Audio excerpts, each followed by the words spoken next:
Bonjour à tous, je suis super contente de vous retrouver enfin pour une nouvelle vidéo. Il s'agit de la vidéo bullet journal d'octobre, comme vous l'avez vu dans la miniature. Alors j'ai été absente un petit peu longtemps de YouTube, mais je n'ai pas chômé. Déjà j'ai pris des vacances bien méritées pendant lesquelles je n'ai absolument rien fait qui concernait le ruban zébré. Et du coup j'ai écrit des articles en fait sur le blog sur mes vacances en Auvergne, donc je vous invite à aller voir si jamais ça vous intéresse ou si jamais vous préparez vous-même un voyage en Auvergne. Pour ce mois d'octobre dans le bullet journal, j'ai choisi un thème de citrouille. Bon, c'est un thème qui est assez classique pour un mois d'octobre. Alors les citrouilles, c'est pas hyper compliqué à dessiner, mais je m'y suis quand même reprise à plusieurs fois. Enfin, j'ai fait quelques essais avant, puisque bon, moi je ne dessine pas très bien. Donc en fait, on part d'un ovale au centre, donc qui va être le devant en fait de notre citrouille, et ensuite on va dessiner les quartiers en partant du premier ovale et en dessinant des ovales donc qui vont partir par derrière, quoi, qui vont donner une impression de profondeur de la citrouille. Ensuite, il y a le petit chapeau qui est au milieu. Bon là, vous voyez pas très bien puisque j'ai mes cases qui passent devant les citrouilles, mais on voit mieux sur la page de garde. Et ensuite, je dessine une queue en fait, voilà, qu'on voit tout le temps sur les citrouilles.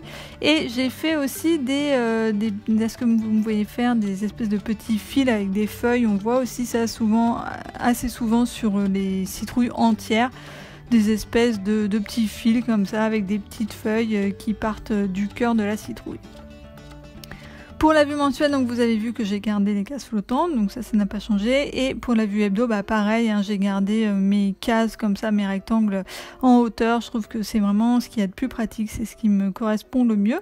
Par contre, ce que j'ai changé, c'est sur la première case. Donc j'ai mon petit calendrier où je surligne la semaine pour savoir un peu où on est placé dans le mois.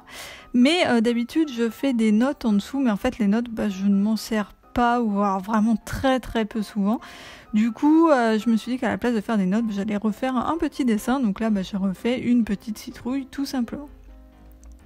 Pour la mise en couleur, j'ai pris donc les Crayola Super Tips.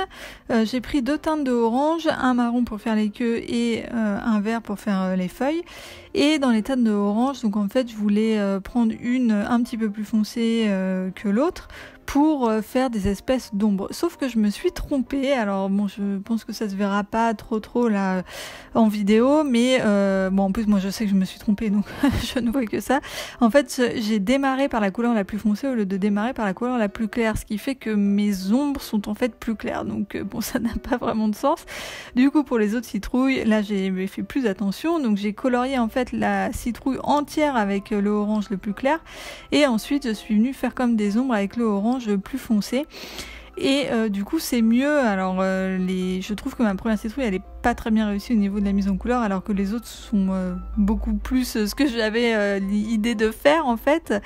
Ensuite, donc vous avez vu, j'ai créé une petite ombre avec un Crayola gris pour éviter que mes citrouilles flottent dans l'air, comme ça on dirait qu'elles sont posées sur quelque chose avec cette petite ombre en dessous. Alors l'inconvénient de faire cette technique, c'est-à-dire de colorier la citrouille en entier avec une couleur et ensuite de repasser avec une autre couleur pour faire des ombres, c'est que ça transperce le papier. Alors déjà, une couche de Crayola toute seule, ça transperce le papier, mais là, 2 couches de Crayola l'une sur l'autre, le papier s'abîme vraiment très vite. Donc si vous ne le savez pas ou si vous avez oublié, mon carnet c'est un carnet de chez Emma. Alors c'est vrai qu'il coûte pas cher, ça coûte 5 € le carnet, c'est le deuxième que j'ai. Et voilà, ils sont très pratiques parce qu'ils ont la bonne taille, ils ont des pointillés et tout. Par contre, le papier n'est pas de très bonne qualité, c'est-à-dire qu'il est très fin en fait. C'est pas vraiment qu'il n'est pas de bonne qualité, c'est surtout qu'il est très fin.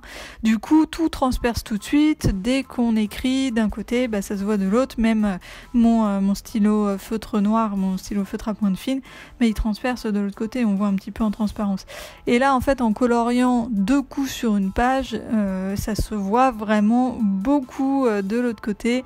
Donc bon, on arrive à la fin de l'année. Je pense que pour 2021 je ne reprendrai pas de carnet Emma, je prendrai un carnet avec du papier plus épais, du papier où on ne voit pas à chaque fois qu'on colorie quelque chose, pour que ce soit plus joli en fait.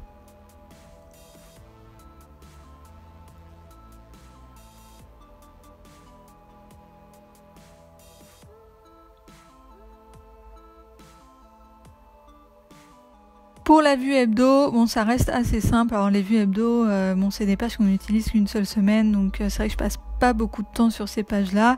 Du coup, j'ai juste fait mes cases coloriées, donc en orange l'intérieur des cases où je vais noter mon jour. Et puis voilà, je colorie juste mon petit dessin. Je trouve ça vraiment sympa d'avoir en fait juste un petit dessin comme ça sur la page hebdo à la place de l'emplacement des notes dont je me servais pas. Et donc voilà le résultat final avec la page de garde, la vue mensuelle et la vue hebdo. Si la vidéo vous a plu, n'oubliez pas de me laisser un petit pouce en l'air. Et n'hésitez pas également à aller faire un tour sur ma chaîne et à vous abonner si jamais les vidéos vous plaisent. Ah là, j'avais oublié de faire ma petite ombre sous la citrouille et c'est vrai que ça rend vraiment mieux. On dirait que la citrouille est posée sur quelque chose plutôt qu'elle flotte dans les airs. Si vous vous inspirez de cette vidéo pour créer votre propre bullet journal, n'oubliez pas de me taguer sur les réseaux sociaux, ça me fait toujours très plaisir de voir vos réalisations. Et puis voilà, c'est tout pour moi pour aujourd'hui. Je vous dis à très vite dans une prochaine vidéo. Bye bye!